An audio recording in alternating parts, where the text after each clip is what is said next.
Hi, I am James Weatherford, and I'm actually your instructor for this online course in the humanities, HUMA 1301.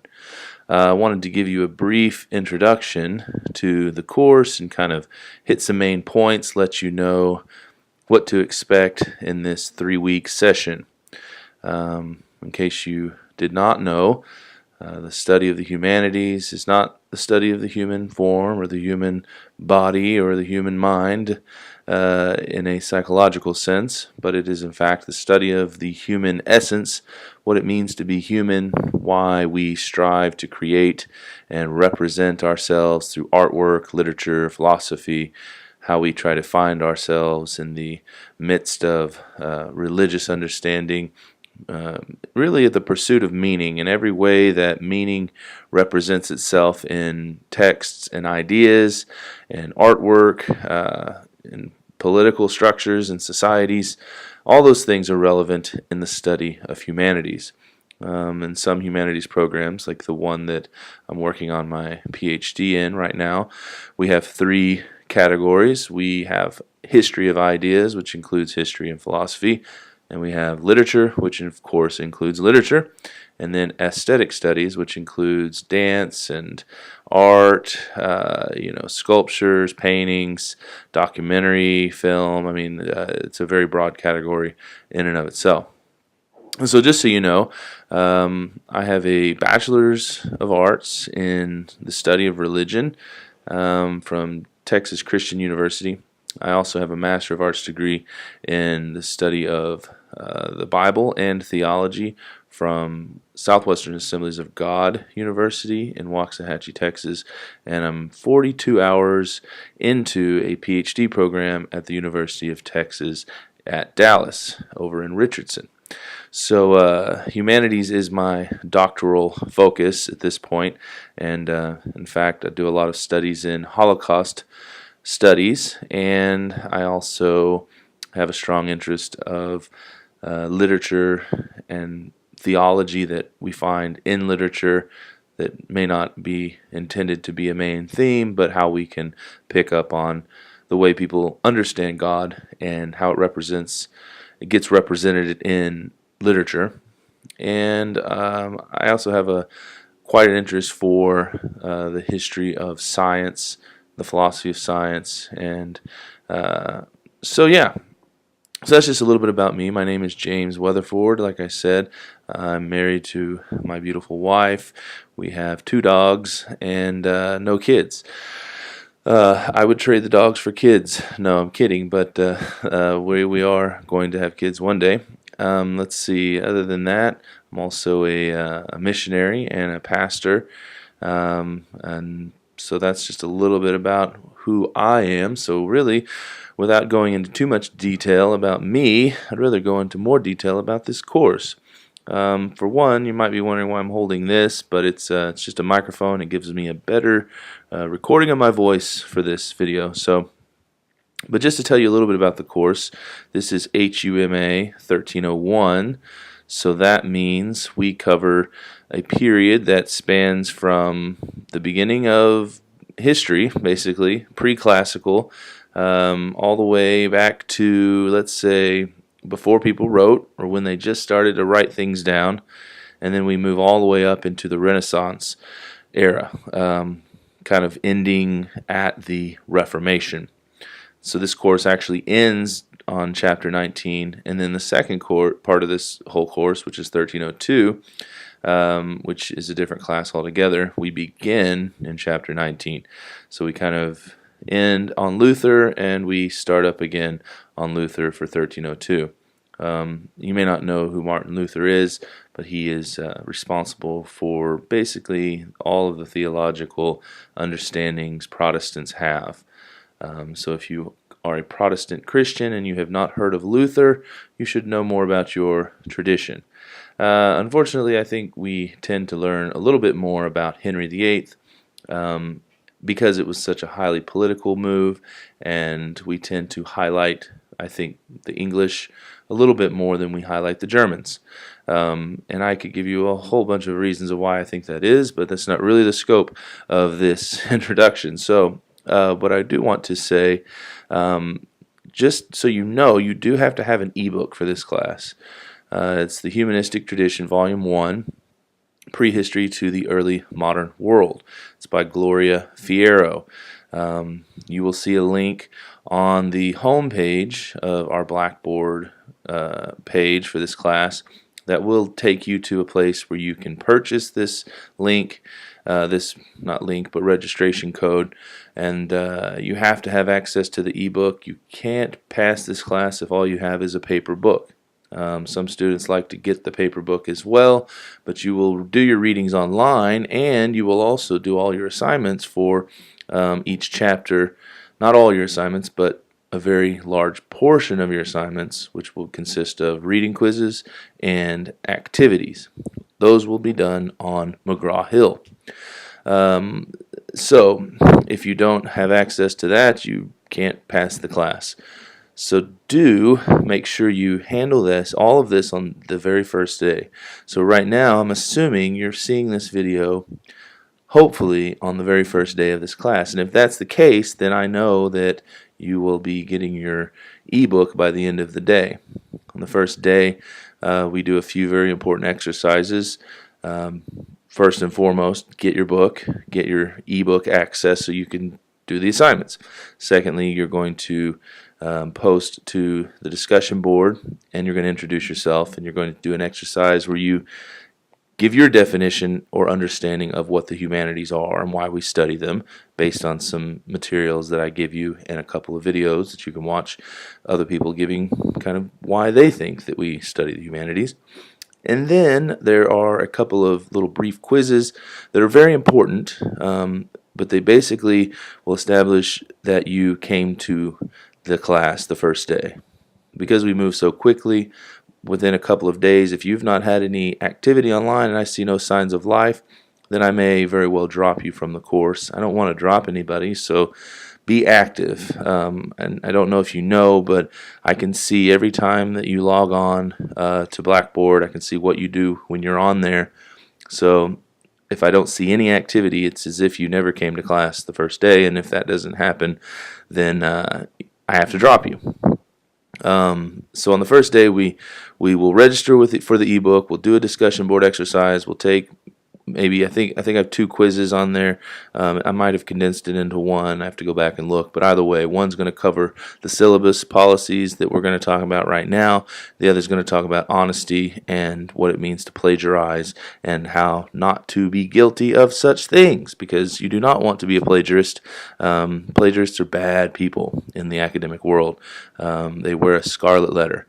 Anyway, that's a joke. I hope you got it. So just so you know what your student learning outcomes are going to be, by the end of this course you should be able to recognize and critically analyze the salient features of artistic products from the Western European American culture from pre-classical through Renaissance. You're going to analyze works of art. You're going to be able to ascertain their utility in writing and oral communications. You're going to be able to identify and appreciate and discuss and explain the interrelationships between the arts and the individual and societies.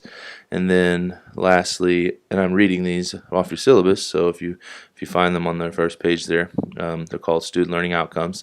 We're going to be able to explain the impact of major historical trends, figures, and representative works of art, music, literature, and philosophy. Just a few important dates are on the very bottom of that first page of your syllabus. Hopefully you noted that. You do have 2 fine arts papers, which means you will go to an actual fine art event. I will give you many suggestions of places to go. If you're out in East Texas, as many of you are, there's Mount Vernon Music Hall, which has recitals, concerts, things like that. They have theater, different. I think they've even had some opera, shows that have come through there. Pretty interesting stuff. And then you've got Whatley on the campus of NTCC. They have events. And then Texas A&M Commerce, they're a real university, so they have a fine arts program. So you can go see different performances there. Then you've got, let's see, over in Longview, they have a Museum of Fine Art as well. And so there's some options. There's not a ton. Like if you were in Dallas, you could, go to 100 different places. But out in East Texas, not so many options, but there are options. So you are without excuse. You do have to do this. You have to go to 2, and then you write a 300 page, that's funny, 300 word, you have to write an entire book, an entire encyclopedia, no, 300 words just responding to what you saw. And there's actually guidelines for that that'll tell you exactly to the T how to do it. So it's pretty easy. But you'll need to go to 2 of those, and they can't be the same. So if you go to one, concert for the first one, then maybe you would go to a museum exhibit for the second one. But you wouldn't want to go to 2 museum exhibits. I think that makes sense. And then in this class, we're doing 3 1.5 page double-spaced essays on religion. In fact, there's a link on your Blackboard page that when you open it up, it'll be 6 or 7, I think there's 6 videos, I'm trying to think, of just different religions. So think of all the world religions, and there you go. They're all there, and they're just documentaries from different sources, some of them National Geographic. And you'll watch a video, and you will write your 1.5 page paper, very short, very straight to the point, just kind of picking a thesis about the religion that you choose, and then you will argue your thesis, and it's just a basic essay. You should know how to do that by now if you're in college. If not, there are many resources available that will help you. There is a writing center, I'm sure, on campus that will be glad to help you. So all of that is to say, you have to write 3 of those in the course of this class and over the span of these 3 weeks, which really 1.5 pages is really easy. Don't sweat it. But you will write on 3 different religions out of the 6. And then we have 3 exams in this class. So if you, when you log on, you'll see a home page that will list all of the things we're going to do, on what days we're going to do them, and it will have a clear indication of when exam 1 is, which is May 22nd. Exam 2 is May 27th, and exam 3 is June 3rd. On those other papers that we've talked about here, you'll have the fine arts paper. The very first one's due at midnight of 5/23, May 23rd, 2015, and then the last one for the fine arts paper is due June 3rd at 12 a.m. that morning. With the religion essays, 12 a.m. on May 24th, 12 a.m. May 31st, and 12 a.m. June 3rd. Now, what I mean by 12 a.m. is as soon as the date changes to 5/24, for example, 12 a.m., clock strikes midnight, everything changes to the next day. That's when it's due by. Don't be late. So there you go. As far as assignments that you'll do in this class, that kind of covers them. I mentioned doing a discussion. You'll actually do 4 total in this class, and then there'll be lectures for most of the chapters. Right now I don't think I have one for every single chapter, and that's really just been a matter of taking the time to record them and get them on there. So you do read every chapter, so there's nothing that you miss by not having a lecture. Only thing the lectures will do is enhance what you are reading, or, as I like to do, since we do cover such a large amount of material, I like to focus in and go a little deeper on a few individuals that I think are very important, and some events that are very important. So you'll have lecture quizzes, 3 exams, a handful of lecture quizzes, probably about 12 or 14. Let's see, reading quizzes on McGraw-Hill Connect, and then you do the activities on McGraw-Hill Connect as well. There's at least one activity for every chapter except I think maybe chapter 11. I can't remember. On that one you kind of get a light day, so to speak. Use that time wisely. But let's see, and then just the way everything breaks down as far as grading, 20% for your discussions, 20% for your exams, 15% for McGraw-Hill Connect activities. I dropped 2 lowest of those, and then of your reading quizzes, those break down to 7.5%. I drop two of those, and lecture quizzes are 7.5% as well, and I drop the 2 lowest. Religion essays, 15% of the class. Live event reaction papers to your fine art visits, those will be 15%. All that totals up to 100%. Just to give you a recap, we have 3 major exams. We have reading quizzes for every chapter, lecture quizzes for select chapters. We do assignments on McGraw-Hill Connect. You will have 4 discussion board assignments. You will write 3 religion essays and 2 reaction papers. Okay, so when you look at your syllabus, you'll see a breakdown also of all the details that you need to know for writing this fine arts assignment paper. And it will list the due dates there at the top, at the very end of the syllabus. And then if you scroll a little bit further, or if you've printed it out towards the very end of the syllabus, there will be guidelines for the religion and humanities essays, and just a breakdown of an explanation there about what the humanities are, what religious studies are, and how basically we're going to intersect the two, and we're going to write a 1.5-page paper. And there are detailed instructions about the format that I'm looking for, MLA format, things like that. And of course, I didn't mention, you will be using some secondary sources in your papers, so make sure you understand that I don't want Wikipedia, and that preferably you use academic journals or books from reputable, maybe university press publishers such as Oxford or Cambridge, or who knows, pick a university, and if they've got a publishing house, they're probably reliable. That's because they're written by scholars. They're intended to be scholarly works, and so they're often peer reviewed, and there's a higher level of accountability. And so the breakdown for how to write the religion essay will also be in the very back of your syllabus there, and a rubric on how both those papers are graded you'll find in the instructions at the end of the syllabus, both for the fine arts paper as well as for the religion essay. And I think that pretty much covers everything. And so go make sure that you log into Blackboard. I highly recommend that you get on there as soon as possible and just click around. You can't mess anything up. You can't break anything.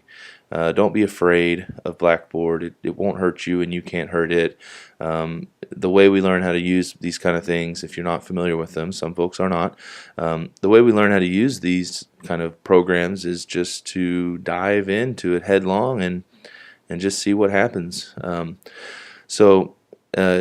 At the top of the syllabus, there is information on how to reach me. Keep that handy. Basically, here's what my disclaimer is. Like, if you text me or email me and I see it, I'll respond. I might respond with "I'll let you know," or maybe later. But as far as official office hours, since this is online only, we don't really have any face-to-face time or opportunity. However, if you really need face-to-face communication with me, we are going to be on the internet, so if you know how to do FaceTime or Skype or something like that, we could talk that way. I don't have a problem with that at all. Just email me and let me know what your Skype name is, when you want to talk, and we'll work out a time. But really, just the best thing to do is to text me. I got unlimited texting, so if you send me a text, I can respond pretty quickly. And there's a few places and times throughout the week where I'm kind of out of pocket, so to speak, and that's just Sunday afternoons, Tuesday nights, Saturday nights. But even if you text me during that time, you're not going to bother me or distract me. But I'm not going to respond because I'm not looking at my phone for 3 or 4 hours at a time, because I did tell you I was in ministry. So if I was in the pulpit, I wouldn't look at my phone. So just let you know that if you do try to reach me and I don't respond right away, it's just because simply I have not seen it. And when I do see it, I will reply. But for the most part, you'll get an immediate response to just about any short, brief question that you ask me. One question you'll probably ask me a lot of times is, I got locked out of a quiz. Can you go and reset it for me so I can take it again? And sometimes technical things happen, but I'm not always sitting in front of a computer, so I can't guarantee you that I can do that very quickly. But I will do it. Sometimes it may not be until the next morning. So just keep that in mind. You will get locked out of a quiz. Inevitably, your computer will shut down, or all of a sudden Blackboard will say you're not logged on because you waited too long or something ridiculous. The system is flawed, deeply, deeply flawed, but it's the best there is, actually, and that's sad, but there are a few better platforms out there, but it's all a market, and it's all competitive, and it's a bunch of bureaucratic stuff that I think is just it's kind of killing the ease of education. But I don't know why I'm complaining to you about Blackboard, so I'm going to stop. Anyway, it's pretty good. I like it. I use it. So if you have problems with Blackboard, sometimes you'll have to get in touch with technical help. Same thing with McGraw-Hill. You can try asking me. I may not be able to help you. I'll tell you pretty quickly. That's something you got to talk to them about. That's their job, to fix the problems on their end. But occasionally I do make mistakes, and you will find mistakes that I have made. Please, if you see something that doesn't make sense, be like, hey, this doesn't make sense. I'll go fix it. Setting up a course is a daunting task, but I'm getting better at it. But I do make mistakes. So if you catch one, please let me know. All right, all this is to say, welcome to Humanities 1301, May Intersession 2015 here at Northeast Texas Community College. I look forward to the next 3 weeks with you. Like I said, it's fast-paced. You should be spending about at least 3 hours a day in this time, but that's not for the rest of your life. It's only for 3 weeks. So just remember, 3 weeks, 3 hours a day. You'll get through it. It'll be a good time. You're going to learn a lot of information if you just kind of let it absorb. But it goes quick, so hang on. If you need help, contact me. You can text me 817-713-4802. You can email me at jweatherford@ntcc.edu. Have a good time in this class. I'll see you in our interactions on Blackboard, and have a great day.